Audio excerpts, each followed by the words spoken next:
The room felt like it was holding its breath.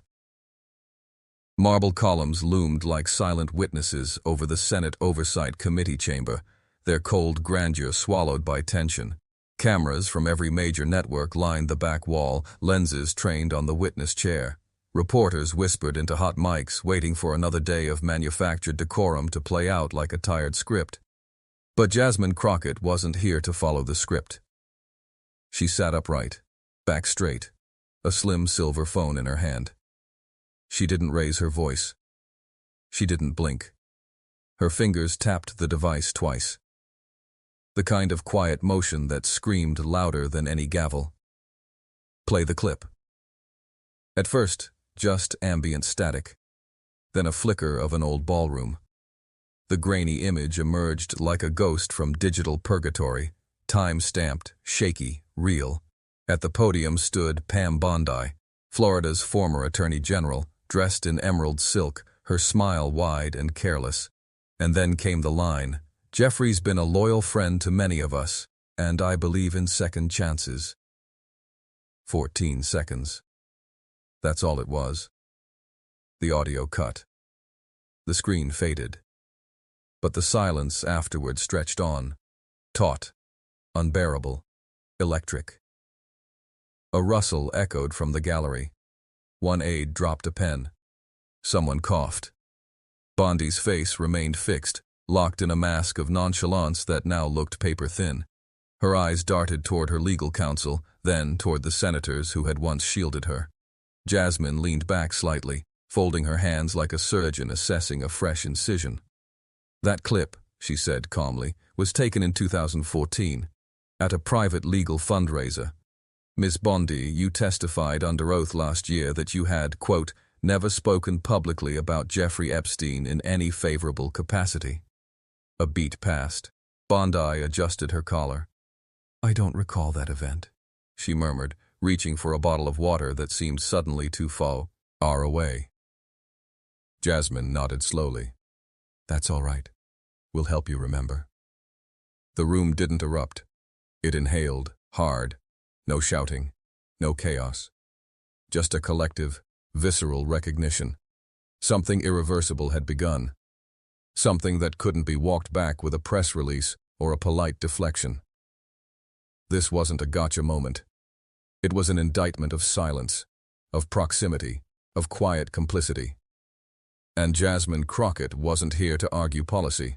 She was here to drag the darkness into the light, even if it only took 14 seconds. The silence didn't last. It couldn't. Not with what had just been unearthed. Not in that room. Not in front of a nation with its eyes glued to live feeds and Twitter threads. The Senate committee chair shifted in his seat, clearing his throat as if that might dissolve the tension. But Jasmine didn't break rhythm. She adjusted her mic, calm as ever. "The video," she began, "wasn't hidden. It wasn't encrypted. It was simply ignored, buried beneath layers of willful blindness." Pam Bondi sat stiff, her lips drawn tight like they were holding back an avalanche. Jasmine tapped her tablet. A new document blinked to life on the courtroom screen. A 2011 internal memo from the Florida office of the Attorney General. Stamped, "Confidential," the top line was underlined in red. "Pending victim testimonies. Epstein-related inquiry." "Your office received this report in September 2011, Jasmine said. It detailed at least 4 separate witness statements, all flagging Epstein's predatory behavior. None of them were followed up. Bondi's voice cracked just slightly. "Those claims were under federal jurisdiction. We didn't have standing." "No," Jasmine interrupted, her tone still level. "You had discretion. Discretion you used to pursue shoplifting cases with more energy than this." She paused. "Let it sting." Bondi's cheeks flushed a faint crimson, her jaw tightening. Behind her, a young staffer whispered into a folded notepad, already preparing damage control. Jasmine didn't flinch. Her voice dropped just a half tone, the kind of calm that meant danger was near. "This wasn't about legal standing, Ms. Bondi. It was about power, and about who got protected when the cameras were off." She turned toward the panel now, row after row of stone-faced senators, most of whom had sat through decades of procedural theater. But this wasn't theater. It was testimony. And Jasmine wasn't auditioning. You all remember what Pam Bondi said last November when questioned about her ties to Epstein? Jasmine asked. She claimed total detachment, called him a monster, and yet the man who funded your campaigns, Ms. Bondi, appears not once, not twice, but 17 times on the flight logs of a private jet headed to an island no one in this room wants to name. A single gasp escaped from the back row. Jasmine raised one eyebrow. Shall I keep going? The committee chair, Senator Whitmore, leaned forward. His voice betrayed nerves. Ms. Crockett, please keep your remarks within scope. I am, she replied. The scope is corruption. The scope is abuse. The scope is justice delayed by favors repaid. She clicked again. A photo emerged on screen. Bondi, smiling beside a much younger woman, face blurred, time-stamped 2012, outside an event sponsored by a wellness foundation, later revealed to be a front for Epstein's shell fund. That young woman, Jasmine continued, filed a sealed affidavit in 2013. She named Epstein, and she claimed she tried to approach your office and was turned away. Bondi opened her mouth, but no words came. Jasmine didn't stop. Ms. Bondi, you've testified under oath multiple times. You've held public office. You've been a legal analyst on major networks. And yet, you never once disclosed these affiliations. Why? The room felt heavier, denser, like it couldn't hold the weight of what was unfolding. Bondi stared at the screen, her voice finally surfacing, quiet and brittle. Those were social events. I didn't know. You didn't want to know. The sentence cut through the chamber like a scalpel. Jasmine turned back to the senators. How many others in this room, she said, chose not to know? A few eyes dropped. Phones buzzed on silent. The staffers along the wall suddenly looked much busier than before. But Jasmine wasn't done. She pulled a thin stack of papers from her folder. I'm submitting a motion to subpoena all communications between Ms. Bondi and Epstein's known associates between 2010 and 2015. Emails, texts, travel logs, campaign donations, all of it. The chair shifted again. That's highly irregular. So is covering up abuse, Jasmine said flatly. Bondi's lawyer, seated behind her, whispered frantically, but Jasmine's voice drowned it out. And while we're here, let's talk about the 2011 fundraiser held at Epstein's Palm Beach estate. You were there, Ms. Bondi. The guest list confirms it. Pam's hands twitched. I left early. You left after delivering a speech, Jasmine corrected, and after accepting a $25,000 check made out to your re-election fund. Someone gasped again. The screen behind them changed. A photo of the check, signature clear, date circled. Jasmine's tone hardened now. You've built a brand on law and order, on moral clarity. But the record tells another story, one of selective justice, political convenience, and victims turned away while monsters wrote checks. Bondi was silent. No sudden denial, no outburst, just silence, the kind that speaks louder than spin. Jasmine leaned forward slightly, voice quieter now but more dangerous for it. You turned away a 17-year-old victim. We have her sealed testimony, her therapist's records, and we have her suicide note, dated 6 months after she was told there was no jurisdiction to pursue her complaint. A chill swept the room. No one moved. Jasmine continued. I won't say her name here, but I will say this. She deserved better, and you failed her. The pause that followed wasn't for drama. It was for mourning. Even Senator Whitmore, usually stoic, pressed his lips into a thin, shaken line. Behind Jasmine, a second monitor lit up. A timeline appeared. Names, donations, policy reversals, it all connected. She wasn't the only one, Jasmine said, eyes steady. Your pattern of action shows a timeline that intersects at the worst possible points, right when charges were about to stick. Suddenly, cases dropped, victims silenced, and new campaign funds deposited. Bondi clenched her fists. You're twisting this. No, Jasmine said sharply. I'm revealing it. A senator in the third row murmured something to a colleague. Another lifted a phone and began typing frantically, staffers already leaking quotes. Jasmine turned back to the chair. I ask again, how many in this room knew? No one answered. But Jasmine didn't expect one. She clicked again. A new image. A private email, redacted partially, showing a forwarded message from Epstein's assistant to Bondi's office, confirming a private meeting request. You responded, see you there. Bondi's voice broke now. That doesn't prove. It proves access, Jasmine said. And access is everything in power. The screen changed once more. A new face, a survivor, now 28, face visible, voice cracking in a pre-recorded statement. I tried to get help. I named names. They told me I was crazy. Ms. Bondi never called back. The room didn't breathe. Jasmine lowered her hand. No click now. No sound. Just stillness. Then she spoke. This isn't political. This is human. And if we don't face it here, on record, then we've failed more than a chamber full of rules and rituals. We've failed the country. Whitmore's gavel hovered, unsure whether to strike. Bondi's team scrambled, papers, tablets, gestures, all too late. Because Jasmine Crockett had done what few could. She shattered the silence, and for the first time in a room full of power, the truth made everyone powerless. Outside the chamber, chaos was already erupting. Cable networks interrupted coverage of international events to zoom in on the hearing. On Twitter, Crockett exposes Bondi was trending at #1 globally. But inside the room, Jasmine wasn't done. A large folder was now in her hands. Real paper, real weight. Exhibit 47, she announced. An internal memo from the Florida State Prosecutor's Office marked confidential, dated March 12, 2008, 3 days after your private flight to Epstein's compound. Bondi's face flushed. You don't know what that meeting was? I don't need to, Jasmine said. The memo says enough. She read aloud, each word a hammer blow. Pam Bondi has requested no further action on subject complaint. Prioritize discretion. Political considerations at play. The room shook. Not literally, but spiritually, as if some sacred line had finally been crossed. Senator Guthrie, a moderate centrist, stood up slowly. Madam Chair, he said, this is no longer a hearing. It's a reckoning. Bondi shot to her feet. I demand a recess. Jasmine didn't move.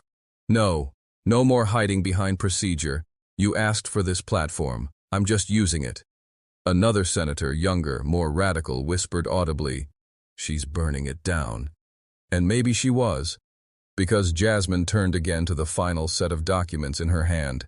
These are sealed affidavits, names blacked out, but voices, clear. Each describes not just misconduct, but cover-up, suppression, smears against victims. Bondi's voice was suddenly small. Those are anonymous. And they were terrified, Jasmine replied, because every time they came forward their homes were watched, their jobs mysteriously lost, their names leaked to tabloids, all traceable, back to campaign-connected accounts. The crowd in the gallery murmured now. Reporters typed like gunfire. Then Jasmine dropped the final bomb. Check. Photocopied, dated, signed. From a shell pack linked to Bondi's campaign, to a security consultant later indicted for cyber-stalking one of the Epstein victims. Bondi gasped. I never approved that payment. But it bears your signature stamp, Jasmine replied. And the chamber, once hostile to her, now tilted. Because facts don't need applause, they just need daylight. And Jasmine Crockett had opened every curtain. For a moment, no one breathed. Bondi stood motionless, her hands trembling on the table. The polished version of her, all crisp suits and deflection, had fractured. Her voice was low now. You think you're righteous, don't you? You think this is justice? Jasmine leaned forward, her tone steady. I don't think. I know. The silence was broken by a sharp tap of the gavel. Chairwoman Wilkins had returned, face pale, jaw clenched. I have reviewed the exhibits presented during my absence, she said. And I must say, This committee was not briefed on the magnitude of this evidence. Bondi's eyes darted. This is a setup. But Wilkins continued. It is within our power to move this hearing into closed executive session, or, she turned her gaze to Jasmine, or allow these revelations to remain public record. Jasmine didn't flinch. Let the people hear, she said. A murmur of agreement rippled through the chamber. Then, a bold voice from the back. I second that motion. All heads turned. It was Replio Raul Jimenez, a conservative veteran known for towing the party line. Even he had heard enough. Bondi's composure began to collapse in real time. Her mouth moved, but no words came out. And then Jasmine, in the softest tone she'd used all day, said, You had power, and instead of protecting the powerless, you shielded monsters. The chairwoman nodded grimly. Motion carried. These proceedings remain public. Panic flickered behind Bondi's eyes. She leaned toward the microphone. If this goes public, I have names too. Don't think I won't. But Jasmine raised one final sheet of paper. It was a signed immunity agreement. Bondi's. From a 2010 deposition sealed in Florida, now unsealed. You already gave them the names, Jasmine whispered.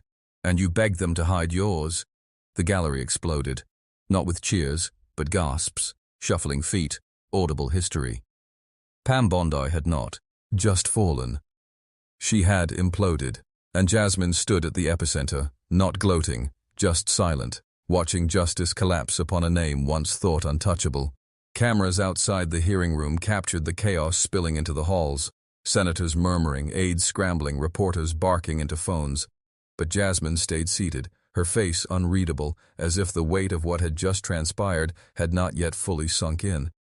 Across from her, Pam Bondi had gone quiet, utterly still. The smug certitude she wore like armor now lay in pieces at her feet. Chairwoman Wilkins turned to the record keeper. Make a note. This hearing is now entering Phase 2, Criminal Referral Review. Gasps echoed once again. A tall man in a gray suit approached Jasmine's table. He leaned in and handed her a small, sealed envelope. From the office of the special counsel, he said quietly. Jasmine opened it. Inside was a single sheet, a formal DOJ letter. We are opening an immediate investigation based on today's testimony. The gallery was electrified. Reporters fumbled with their devices trying to confirm what they'd just seen. Bondi's voice finally returned, bitter and acidic. You think you've won? This system protects people like me. It always has. You're just a moment, Crockett. I'm a legacy. Jasmine stood slowly, and she replied with clarity. No, you were a legacy. But this system doesn't need your name anymore. It needs truth. The tension cracked as the committee called a recess. But outside, the world was already shifting. Clips from the hearing trended in real time. Crockett crushed Bondi. Seconds that ended a career. Who is Jasmine Crockett? In a matter of hours, Jasmine's words had been clipped, subtitled, translated, and remixed into protest anthems. From D.C. to Dallas, young women were holding up signs with her face on them, not smiling, serious, brave, relentless. By sunset, Pam Bondi's Wikipedia entry had been locked due to excessive edits. One change kept being added back in. Pamela Bondi, former Florida Attorney General, exposed by Repro Jasmine Crockett in a congressional hearing that redefined modern accountability. By the following morning, the ripple effect had become a tidal wave. News anchors didn't just report it. They dissected it like it was a national turning point. MSNBC aired the Crockett clip on repeat. Fox News scrambled to spin it, but even their legal analysts paused, struggling to defend what had just been aired in full view of the public. Jasmine didn't return to the Capitol that morning. She walked alone down a quiet street in D.C., hoodie pulled low, earbuds in. But people recognized her anyway, not with screams or selfies, with solemn nods, with the kind of respect reserved for whistleblowers and war heroes. A young black girl stopped her near the park. "You really did it," she said. Jasmine looked down. "Did what?" The girl smiled. "You said the thing we all knew, but no one said, and you said it where it mattered." Jasmine crouched, her voice suddenly soft. "What's your name?" Imani. Jasmine reached into her bag, pulled out a sticky note and wrote, Imani, truth always wins. Don't ever forget that. Jasmine. See, as Imani ran off, Jasmine stood and looked up at the Capitol dome in the distance. It was both beautiful and broken, but for the first time, she felt it could bend towards something better. Later that day, Pam Bondi's attorney issued a furious statement calling the hearing a political ambush. But then came the real hammer, a federal subpoena, delivered on camera, at her Tampa residence. Bondi stood in the doorway in sweats, hair undone. This time, she was the headline. That night, Jasmine Crockett returned to her small apartment in D.C. No entourage, no press team, no staffers. Just silence, and the dull hum of her air conditioner. She placed her phone face down on the table. It had been vibrating non-stop since the hearing ended. Hundreds of missed calls, thousands of messages, journalists, senators, activists, her college professors, childhood friends, even her father, who rarely texted more than, "How are you?" had written, "You were thunder in a room of cowards, proud of you." She didn't respond. She couldn't. Not yet. She turned on the TV, muted, and watched the headline crawl across the screen. Pam Bondi subpoenaed in Epstein-linked case following Crockett bombshell. It didn't feel real. She wasn't supposed to be the one who changed the game. A year ago, she was just another voice in a crowded room, trying to be heard. Now, her voice had become the center of gravity in a political system that had always tried to silence women like her. Her eyes scanned the room, books, files, post-it notes. The same apartment, but something inside her had shifted forever. A knock at the door. She froze. Another knock. Softer this time. She cracked the door. It was Rep. Ayanna Pressley, holding Thai food and a bottle of wine. "No cameras?" Jasmine asked, managing a half smile. "Just me," Ayanna replied. Inside, they ate quietly. The clinking of chopsticks and the low murmur of the city were the only sounds between them. Finally, Ayanna spoke. "When did you know?" Jasmine took a deep breath. When she flinched. When I said Melania's name, I didn't even have to explain. She knew exactly what file I had. And she panicked. Ayanna nodded. "She didn't just panic," she said. "She crumbled." Jasmine looked down at her hands. They were still trembling. Ayanna raised her glass. "To women who refuse to be afraid." They clung, yet Jasmine leaned back on the couch, eyes glassy. "There's a cost to all this. I'm not sure I've even started paying it." "There's always a cost," Ayanna said softly.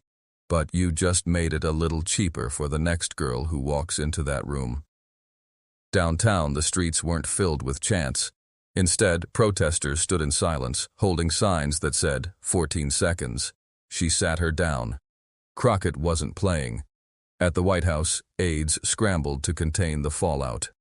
Trump refused to answer questions about the hearing. Melania was spotted boarding a private jet. No press, no statement. Just a silent exit.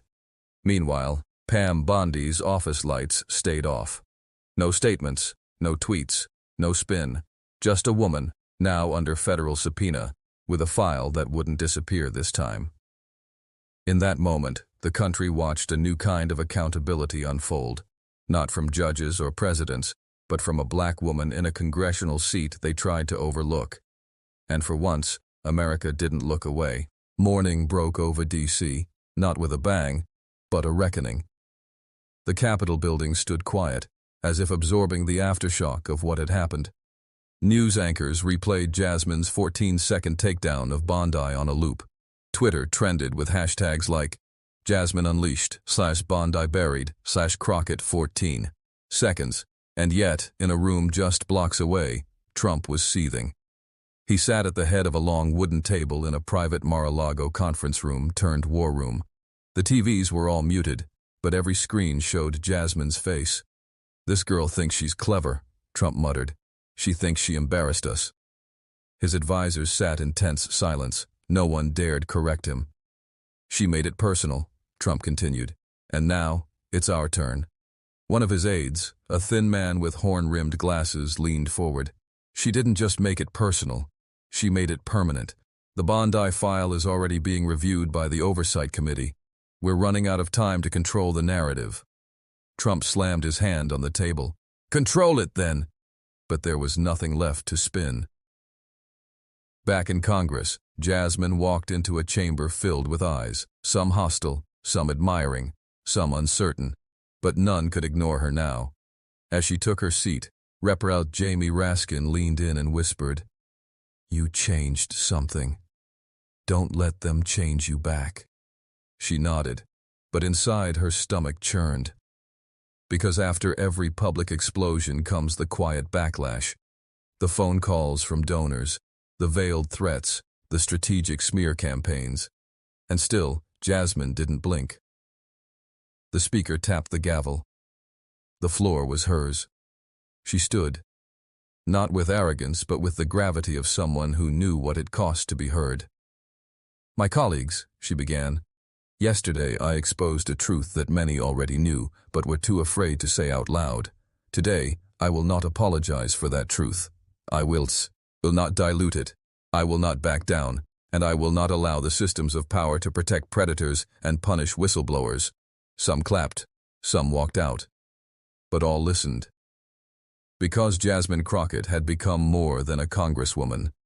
She had become a signal that the old rules of silence were crumbling, that justice didn't belong only to those with money or legacy, that a woman with a mic and a file could burn down the lies of the powerful in under 14 seconds.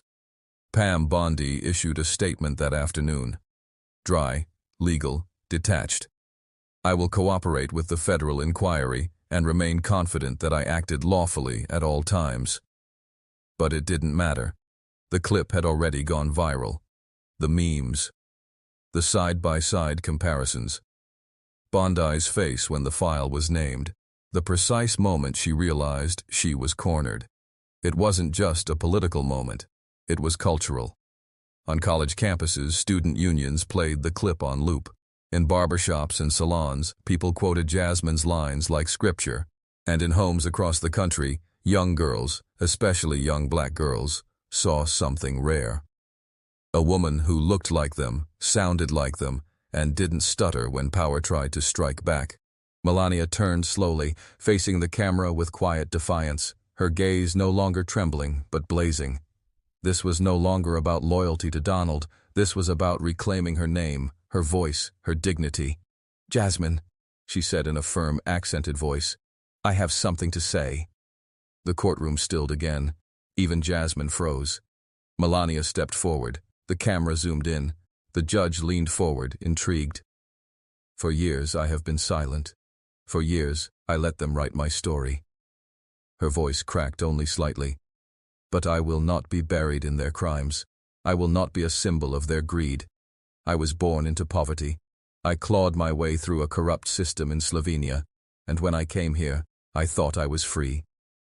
Jasmine watched her with an unreadable expression, surprise perhaps, or maybe respect. Melania continued, "But I became his accessory, his doll, his alibi. And when I wanted out, he reminded me of the papers, the favors, the silence I signed." Trump shot up. "You're lying." The judge banged the gavel. "Order." Melania didn't flinch. "The woman in those files, she's me. The charities that vanished, the children who never received help, that was under my name. But I didn't touch a dollar. I wasn't allowed to see the books." Jasmine finally stood up, her voice low, steady. "Are you ready to testify to that? Under oath?" Melania turned. Her eyes locked with Jasmine's. "Yes." The room shook. Not from noise, but from the sheer magnitude of the moment. A former First Lady, turning, flipping, on live TV. Trump lunged toward her. "You traitor!" Security intercepted. The judge's gavel slammed. "Mr. Trump, sit down or be held in contempt." He growled, red-faced, helpless. Melania sat back down, composed finally. A strange peace washed over her. The judge spoke. "The court will recess for 15 minutes. Counsel, Prepare for Ross examination. Jasmine didn't move. She watched Melania like a general watching a soldier walk onto the battlefield unarmed and still ready to fight. Outside, social media had erupted. #Melania flips. #Crockett cracks. Trump. #live justice. TV anchors were shouting over each other. This could be the final blow. Is Melania now the state's star witness? Trump is spiraling. Back in chambers, Jasmine leaned against a wall, breathing slowly. Aid. You broke the dam. Jasmine. She broke herself free. I just pointed at the lock. Meanwhile, in Trump's corner, panic. Lawyers scrambling. Phones ringing. Can we suppress her testimony? Too late. It's out. She volunteered it under oath. Trump paced like a caged animal. She'll ruin everything. That woman. But there was no saving it. Melania had not just confessed. She had drawn the map to the rot beneath Trump's empire. And now the world was watching. As court resumed, Jasmine's final line echoed not just through the room, but through history. Every empire thinks it's eternal, until the silence breaks.